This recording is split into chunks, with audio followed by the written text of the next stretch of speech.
اعوذ باللہ من الشیطان الرجیم بسم اللہ الرحمن الرحیم۔ یہ سورہ مبارکہ مصحف کے اعتبار سے تو پہلی سورت ہے ہی، سب کو معلوم ہے، لیکن یہ بھی نوٹ کر لیجئے کہ یہ نزول کے اعتبار سے بھی سب سے پہلی مکمل سورت جو حضور پر نازل ہوئی وہ یہی ہے۔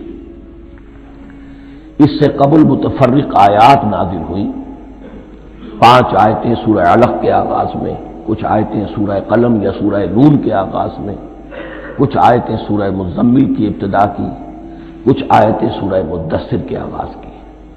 5ویں وحی تقریباً اس پر اجماع ہے کہ یہ سورۃ الفاتحہ کی ہے اور یہ مکمل سورت ہے جو حضور پر نازل ہوئی۔ سورۃ الفاتحہ کے معنی ہوئے افتتاحی سورت، فتح یفتح کے معنی ہے کھولنا، مفتاح کنجی کو کہتے ہیں، چابی کو۔ تو یہ اوپننگ سورہ آف دی قرآن، قرآن حکیم کی افتتاحی صورت۔ ویسے جیسا کہ میں تعارف قرآن کے ضمن میں عرض کر چکا ہوں، عربوں کا یہ مزاج تھا کہ جس چیز سے انہیں خصوصی محبت ہوتی تھی اس کے بہت سے نام رکھتے تھے، اس کے بھی بہت سے نام ہیں۔ سورۃ الفاتحہ سب سے عام ہے، لیکن الکافیہ، الشافیہ، ام القرآن، اساس القرآن، کم سے کم یہ 4 نام تو میں سمجھتا ہوں کہ ہر مسلمان کو مزید معلوم ہونے چاہیے، اور بھی بہت سے نام۔ اس سورہ مبارکہ کی بالاتفاق و بالاجماع 7 آیتیں ہیں، اگرچہ ان کی ترتیب میں کچھ اختلاف ہے۔ ایک رائے یہ ہے، اور یہ رائے امام شافعی کی بھی ہے اور بصرہ کے جو قراء تھے ان کی بھی ہے، کہ آیت بسم اللہ بھی سورہ فاتحہ میں شامل ہے، اس کا جز ہے۔ وہ اس کو شامل کر کے پھر 7 آیتیں بناتے ہیں، تو آخری جنہیں ہم 2 آیتیں سمجھتے ہیں، صراط الذین انعمت علیہم غیر المغضوب علیہم ولا الضالین، وہ ان کے نزدیک ایک آیت ہے۔ تو گویا کہ نتیجہ یہ نکلا کہ آیتوں کی تعداد 7 ہی رہتی ہے۔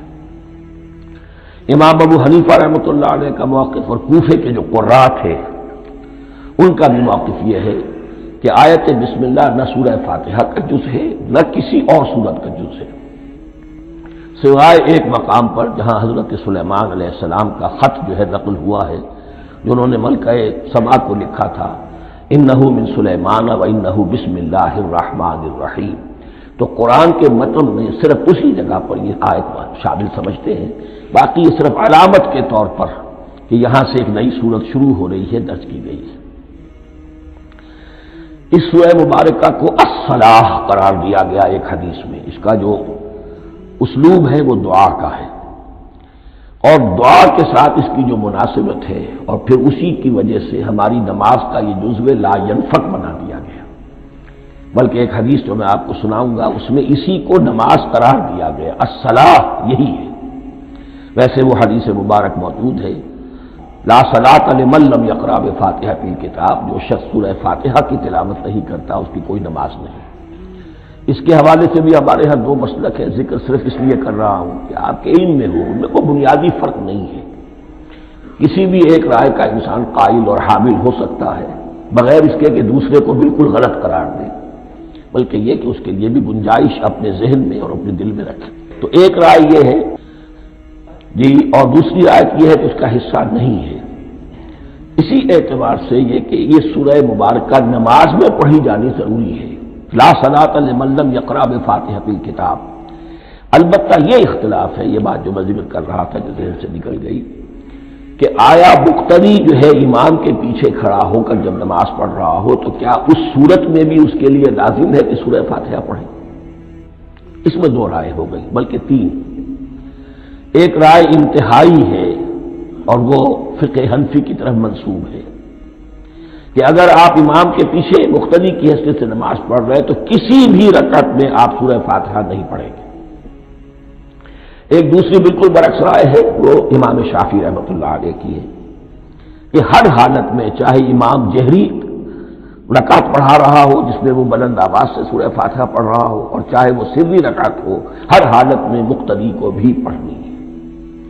ایک تیسری رائے بین ہے، وہ امام مالک کی ہے رحمۃ اللہ علیہ، کہ جو سری رکعت ہے جس میں کہ امام بھی خاموشی سے پڑھ رہا ہے، مقتدیوں کو بھی پڑھنی چاہیے۔ جو جہری رکعت ہے جس میں کہ امام بلند آواز سے پڑھ رہا ہے، اس میں مقتدیوں کو خاموش رہ کر پوری توجہ جو ہے سننے پر صرف کر دینی چاہیے۔ اذا قرئ القرآن فاستمعوا له وانصتوا، جب قرآن پڑھا جا رہا ہو تو پوری توجہ اس کے پڑھنے پر مرکوز کر دو اور خود خاموش رہو۔ میرے اپنی رائے میں یہ تیسری رائے سب سے زیادہ صائب ہے اور اس میں کسی طرح کی بھی کوئی پیچیدگی پیدا نہیں ہوتی۔ بہرحال اس سورہ مبارکہ کا جو اسلوب ہے میں نے عرض کیا دعائیہ ہے، البتہ قرآن مجید کے علم اور حکمت کے اعتبار سے، اس کے فلسفے کے اعتبار سے ایک بات سمجھ لینی چاہیے۔ قرآن کا فلسفہ یہ ہے کہ بنیادی ہدایت ہر انسان کے دل میں موجود ہے، بالقوہ، پوٹینشلی۔ یہ جو قرآن مجید یا اللہ کی کتابیں نازل ہوتی ہیں یہ انہیں ایکٹیویٹ کرتی ہیں، وہ اندر کی جو ڈورمنٹ کانشسنس ہے، خوابیدہ شعور جو ہے اسے بیدار کر کے اور پھر یہ کہ اسے اجاگر کرتی ہیں۔ ہر سلیم الفطرت انسان اور سلیم العقل انسان، دو سلامتی یہ شرط ہے۔ سلیم الفطرت، نیچر پرورٹڈ نہ ہو، فطرت مسخ نہ ہو گئی ہو، عقل سلیم ہو، ان دونوں چیزوں کا نتیجہ یہ نکلتا ہے کہ وہ انسان از خود، بغیر کسی وحی کی رہنمائی کے، بغیر کسی نبی کی تعلیم کے سے استفادہ کیے ہوئے از خود بھی کچھ حقائق تک پہنچ جاتا ہے۔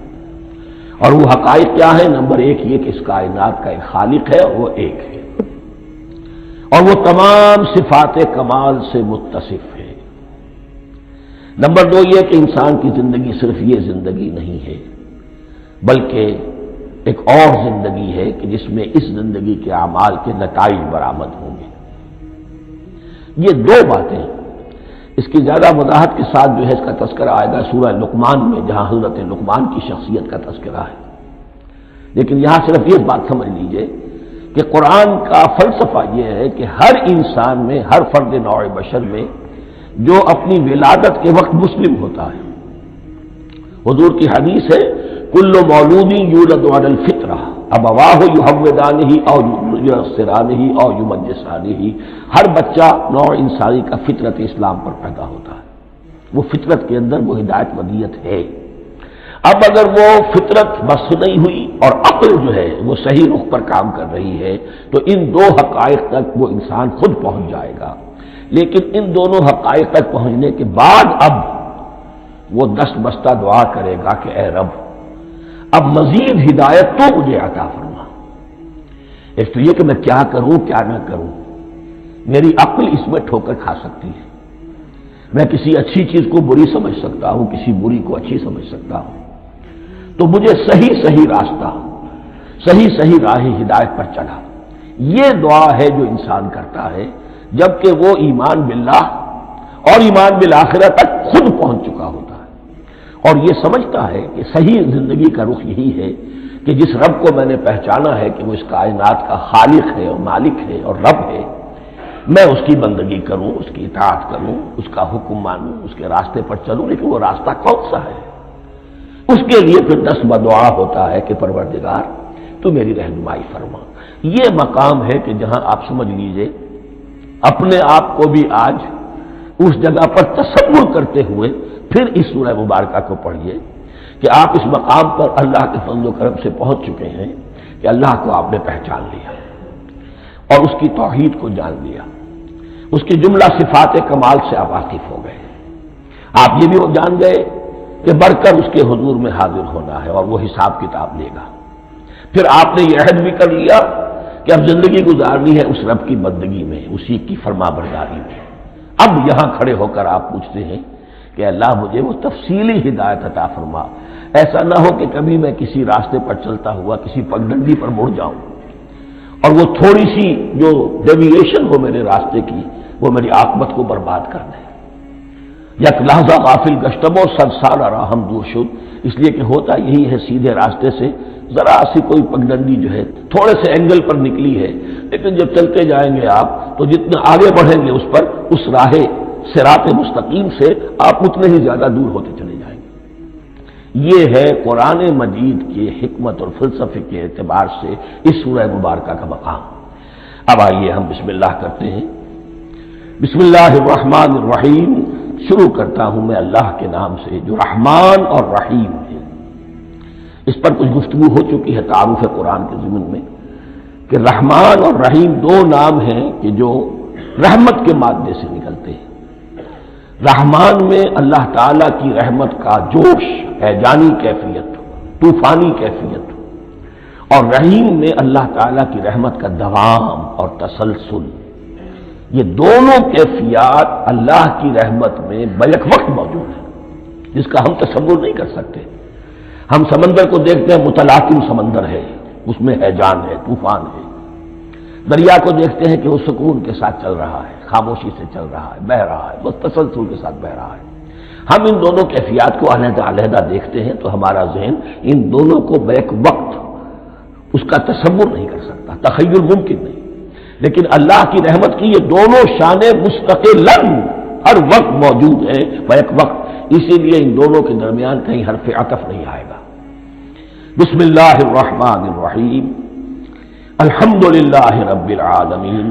کل حمد، اور حمد کو ذہن میں رکھ لیجئے، حمد مساوی ہے تعریف جمع شکر۔ عام طور پر ترجموں میں ایک لفظ لایا جاتا ہے، کل تعریف اللہ کے لیے، یہ کافی نہیں ہے۔ تعریف آپ کسی شے کی کر سکتے ہیں جس میں کوئی حسن ہے، خوبی ہے، کسی بھی اعتبار سے، ہاں آپ کو اس کے حسن و خوبی سے کوئی فائدہ حاصل نہیں ہو رہا۔ ایک پھول ہے، بہت خوبصورت ہے، بس ٹھیک ہے، خوبصورت ہے، آپ نے کہا، تعریف کر دی۔ شکر کرتے ہیں آپ اس شے کا جس سے آپ کو کوئی فائدہ پہنچا ہو، استفادہ ہوا ہو، آپ کی کوئی ضرورت پوری ہوئی ہو، آپ کی کوئی مشکل رفع ہوئی ہو۔ اور آپ دیکھیں گے کہ حمد میں یہ شکر کا پہلو غالب ہے۔ جتنی بھی دعائیں ہیں حضور سے منقول، شکر کے مقام پر وہاں حمد آتا ہے۔ بھوک لگی ہوئی تھی، کھانا کھایا، الحمدللہ الذی اطعمنی وسقانی۔ اب یہاں دیکھیے ترجمہ تعریف نہیں، شکر ہے اس اللہ کا جس نے مجھے کھلایا اور پلایا۔ آپ بیت الخلاء سے باہر آئے، نجاستیں آپ سے دور ہو گئی، طبیعت میں انشراح ہوا، الحمدللہ الذی اذھب عنی الاذی وعافانی۔